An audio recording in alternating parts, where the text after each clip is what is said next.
Number 10. Long forgotten boxes.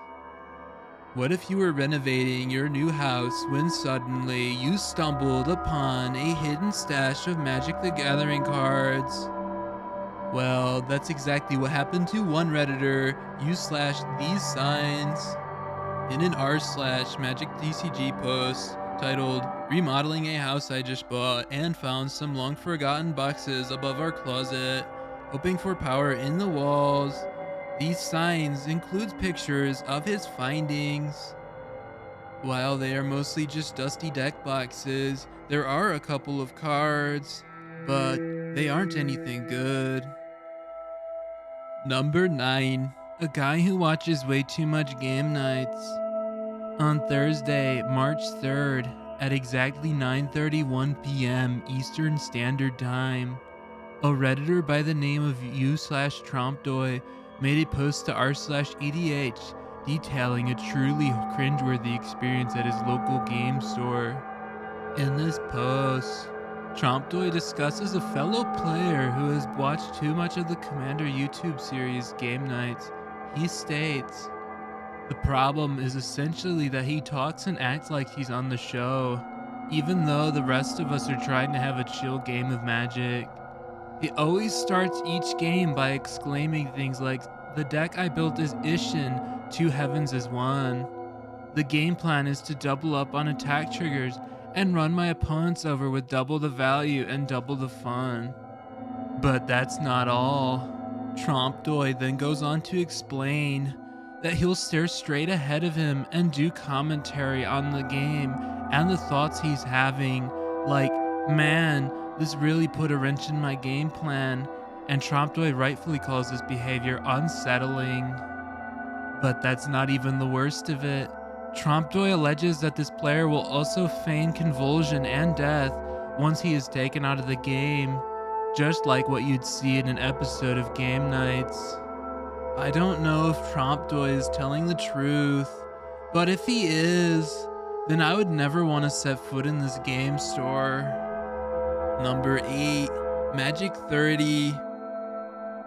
Recently, Wizards of the Coast proudly announced the upcoming Magic 30th Anniversary Secret Lair Booster Pack product, which contains 4 packs of non-tournament legal cards for $1,000. Are you f***ing kidding me with this $1,000 for f***ing proxies? Number 7. Racist Magic the Gathering cards. Number 6. Creepy Rudy. On the surface, Alpha Investments is just a well-rounded Magic the Gathering finance and box opening channel, but many hypothesize that something evil lies below the surface. The channel is run by the charismatic and charming Rudy, but rumors have been circulating that Rudy is not all that he seems, but rather that an evil entity named Creepy Rudy, contracted by Wizards of the Coast, is inhabiting Rudy's body and forcing him to spend money on sealed products. Rudy has even alluded to Creepy Rudy on multiple occasions, even going as far as to point him out in the art of several Magic the Gathering cards. Each time, Creepy Rudy appears in a new form, leading many to believe that he is a shape-shifting demon. It's advised that you burn any and all cards in your possession that depict this horrifying entity. Otherwise, it may compel you to buy the upcoming Magic 30 product. Number 5. Stickers. I can't believe they put stickers in Magic the Gathering as a legal mechanic. I will my pants and go on a social media tirade if I ever see them across the table from me. Number 4. Jeremy. This formerly respected member of the Magic the Gathering community has gone off the deep end. A now notorious story involves his wife not taking him out for pizza while he was streaming Fall Guys. In response, he peed on the basement floor and proceeded to brag about it. The clip of this incident is still out there, but it is shocking. So, watch it at your own risk. Number 3. The Professor's Deckbox Fetish. There are likely no Magic the Gathering content creators more beloved than the Professor of Tolarian Community College. He has always presented himself as a role model and someone with unbiased and well-presented opinions. But what if he was actually up to something far more sinister behind the scenes? What if he was a sexual deviant? Well, that's exactly what Redditor u/Fetid2 appears to be exposing in a post made to r/Magic the Circle Jerking on April 14th, 2021. In this post, titled, "Yo, latest Professor video is kinda horny, not going to lie," Fetid2 presents possible video evidence of very concerning behaviors being exhibited by the Professor. Specifically, the Professor demonstrates in the video how deck boxes for trading cards can be used for far more inappropriate purposes. But perhaps it's best you hear it for yourselves. Side load, top load, or go full load. Can I fit one in there? That goes in nice and easy. I'm gonna kinda kajigger it, get it in there. Ooh, it's tight. Make it fit 2 more of them, 3 more of them. Yeah, it is tight though. I don't need to go harder like this and make it come out like harder. Wow. Okay, I can go harder than this. I really can. That'll make go out all over the table. I'm gonna go as hard as I can go instead inside your large a stretch test. You know, do a little shake. All right. Ooh, come on. Here, I'm gonna put it in this way if you want, so that you can slide the finger in and out nice and easily. Oh, okay, let's get it. It's gonna come out. Let's get it.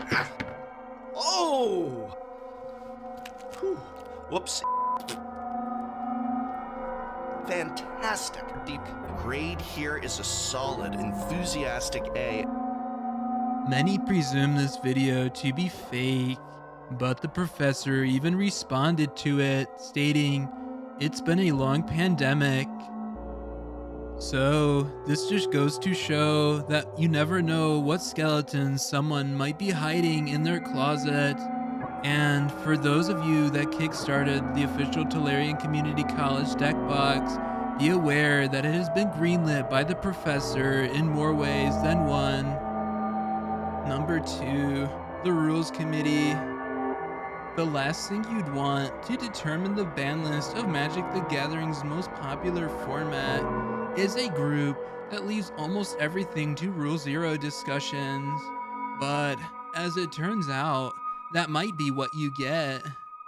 Sheldon Menery posted an article to the Rules Committee site showcasing the August quarterly update with this statement. At the moment, there are no cards which we feel need banning. We recognize that there has been a fair amount of discussion of both Dockside Extortionist and Thassa's Oracle. For the moment, we believe that both of these cards have been self-selected to the appropriate tables.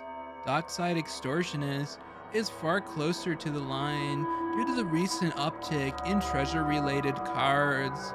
It will remain firmly in our sights. Thassa's Oracle remains distant enough that we don't consider it a serious cause for concern.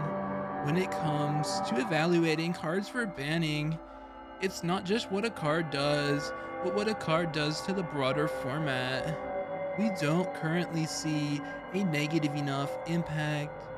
Admittedly, they didn't unban Primeval Titan, but for some, that's even worse. The post went live on August 29th, and a mere 20 seconds later, Magic Redditors were alerted to the upsetting news and dozens of discussions about the power level of Dockside Extortionist and Thassa's Oracle were reopened. Now, we can never go back to playing in our pods in peace. I've got a challenge for you. Since you've made it this far, why not like this video and hit subscribe in the next 5 seconds, because I upload one new scary video every year. If you're curious about what I look like in real life, then go to my hub at BardIsHard and tap the follow button to find out. Number 1. Grand Prix Richmond Crack Style. This final story is very disturbing. You have been warned.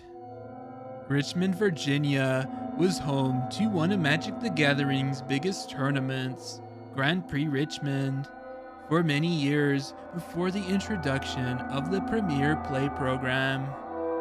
There was an incident in 2014, however, that would mar the good name of Grand Prix Richmond for its remaining years.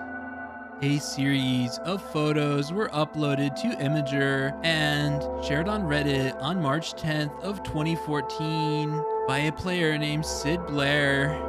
In these mortifying images, Blair can be seen prison posing with the exposed butt cracks of unassuming Magic the Gathering players. The collection of photos, which Blair had dubbed Grand Prix Richmond Crack Style, went viral, receiving thousands of upvotes and media attention. It would also shape the meme culture of the time. But with all the eyes on Blair's post, it would eventually garner the attention of Wizards of the Coast. In turn, they banned him from all sanctioned tournament play for violating the Magic Code of Conduct. Fortunately for Blair, this ban would last only 18 months, meaning he was unbanned just in time to participate in the Battle for Zendikar pre-release, which many would argue was an extension of his punishment. But now that Sid Blair is officially back out on the loose, Magic players are more careful than ever to make sure no one is photographing their butt cracks.